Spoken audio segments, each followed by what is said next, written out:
Chapter 11 After-Death Choices and the Mechanics of Transition. There are unlimited varieties of experience open to you after death, all possible, but some less probable than others, according to your development. Very generally now, there are three main areas, though exceptions and extraordinary cases can take other roads. You may decide upon another reincarnation. You may decide to focus instead upon your past life, using it as the stuff of new experience. As mentioned previously, creating variations of events as you have known them, making corrections as you choose. Or you may enter another system of probability entirely, and this is quite apart from a reincarnational existence. You will be leaving all thoughts of continuity of time behind you in such a case.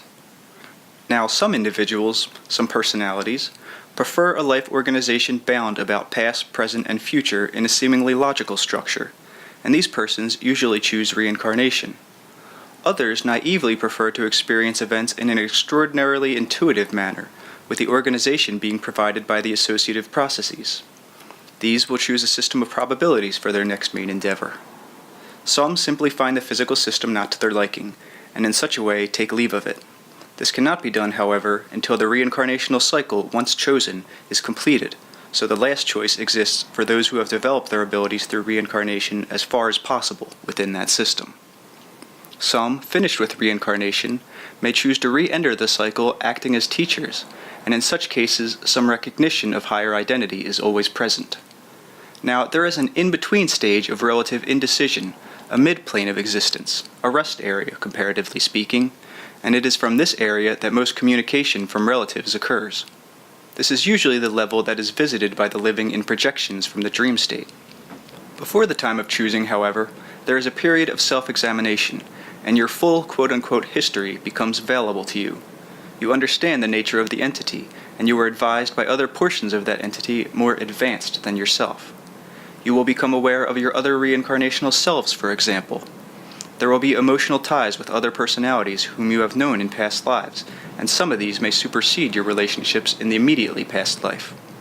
This is a meeting place for individuals from your own system also, however. All necessary explanations are given to those who are disoriented. Those who do not realize that they are dead are here told of their true condition, and all efforts are made to refresh the energies and spirits. It is a time of study and comprehension.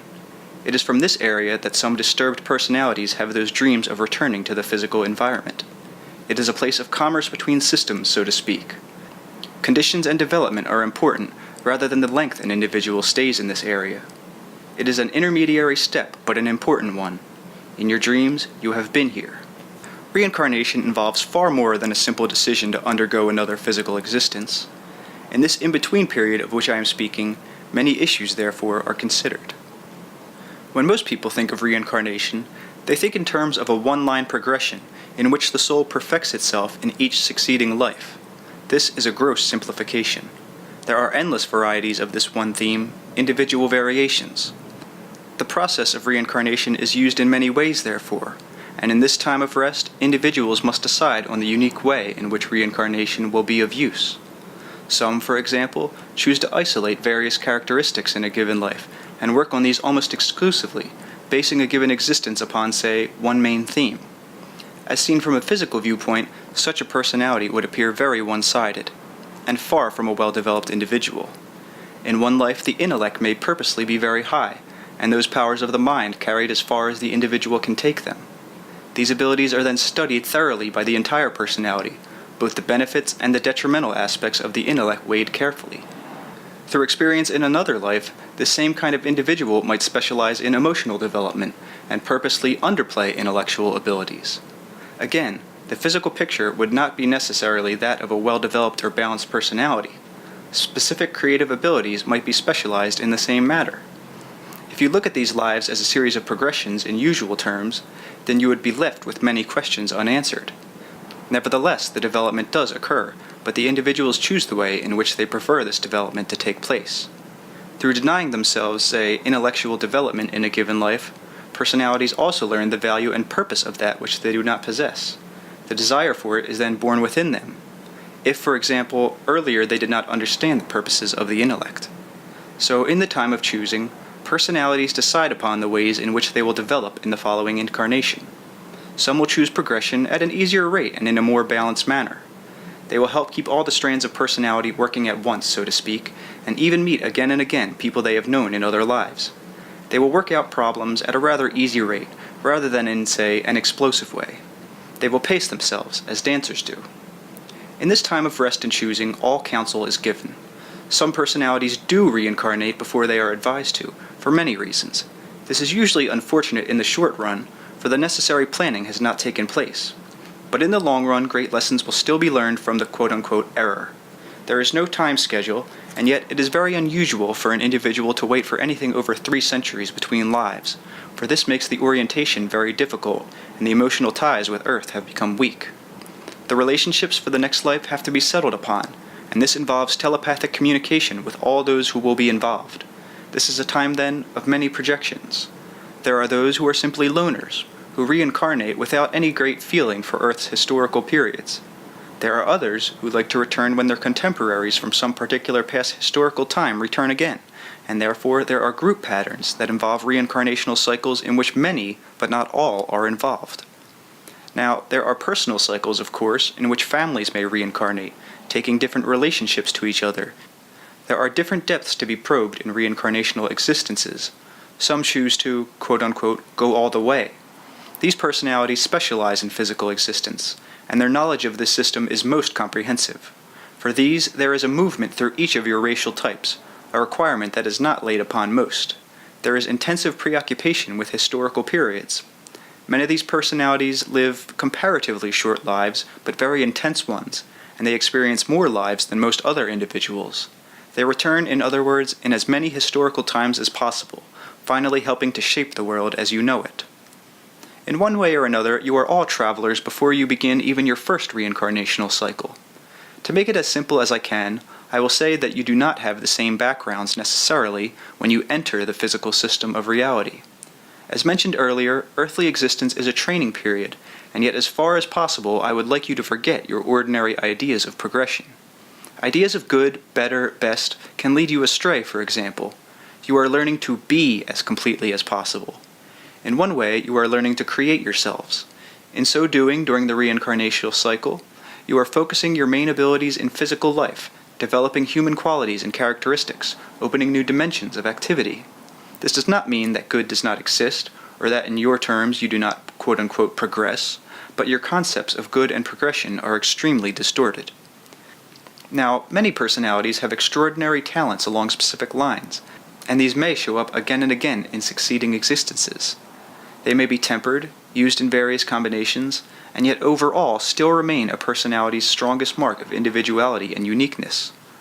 While most people adopt different trades, occupations, and interests, for example, throughout the reincarnational cycle, with some, there will be a very noticeable line of continuity. It may be broken occasionally, but it is always there. They may be priests or teachers, for example, almost exclusively. There will be some more material in this book dwelling specifically upon reincarnation, but here I want to point out that in this time of choosing between lives, many more issues are at stake than a simple matter of proposed rebirth. On occasion, some personalities may be given an exception to the general rule and take a sabbatical from reincarnations, a side trip so to speak, to another layer of reality, and then return. Such cases are not common, however. Such matters are also decided at this time. Those who choose to leave this system, whose reincarnational cycles are finished, have many more decisions to make. Entering the field of probabilities can be compared to entering the reincarnational cycle. There will be a sustained focus of awareness and existence in an entirely different sort of reality. Powers latent but barely glimpsed within the multidimensional personality are drawn upon and used when such a choice is made. The psychological experience varies considerably from that you know, and yet there are hints of it within your own psyche. Here, the personality must learn to group events in an entirely different way, and completely without any reliance upon the time structure as you know it. In this one, as in no other reality, intellectual and intuitive abilities finally work so well together that there is little distinction between them. The self that decides upon reincarnational existence is the same self who chooses experiences within the probable system. The structure of personality, however, within the system is quite different. The personality structures of which you are familiar are but one variety of the many forms of awareness available to you. The probable system, therefore, is as complicated as the reincarnational one. Now, I have told you that all action is simultaneous. Therefore, on the one hand, you exist in both systems at once. However, to explain to you that decisions are involved, and to separate these events, I must simplify then to some degree. Put it this way. A portion of the whole self focuses in reincarnational cycles and handles developments there. Another portion focuses in probabilities and handles developments there. There is also a probable system, of course, in which no reincarnational cycles exist, and a cycle of reincarnations in which no probabilities exist. The openness and flexibility of the personality is highly important. Doorways to existence can be opened, and the personality can refuse to see them. On the other hand, all probable existence is open, and consciousness can make a door where there was none in those terms. There are guides and teachers in this time of choosing and decision to point out alternatives and to explain the nature of existence. All personalities are not at the same level of development. There are therefore advanced teachers and teachers at quote-unquote lower levels. But this is not a time of confusion, but of great illumination and unbelievable challenge.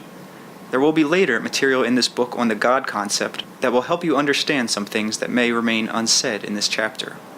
Now, for those who choose to recombine, mix or match events from the immediately past life, to try it over in new ways for example, lessons must also be given. In many of these cases, there is a severe problem with a certain rigidity coupled with the perfectionist characteristics mentioned earlier. The Earth years will be experienced again, but not necessarily in continuity. The events may be used in any way the individual chooses, altered, played back the way they happened for contrast, the way perhaps an actor would play an old movie in which he appeared over again in order to study it. Only in this case, of course, the actor can change his approach or the ending. He has full freedom with the events given within those years. The other actors, however, are thought forms, unless a few contemporaries join in the affair together. Now, under these conditions, the personality manipulates events consciously, of course, and studies the various effects. The focus demanded is quite intensive. He is told the nature of those who participate with him. He realizes they are thought forms, for example, and his own, but again, thought forms do possess a certain reality and consciousness. They are not cardboard actors for him simply to push around at will. He must therefore take them into consideration, and he has a certain responsibility toward them. They will grow in consciousness and continue their own lines of development on different levels. In one way, we are all thought forms, and this will be further explained in the material dealing with the God concept.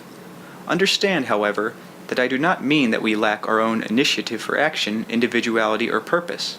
And remember also here that you live from the inside out. Then perhaps the statement will have more meaning to you.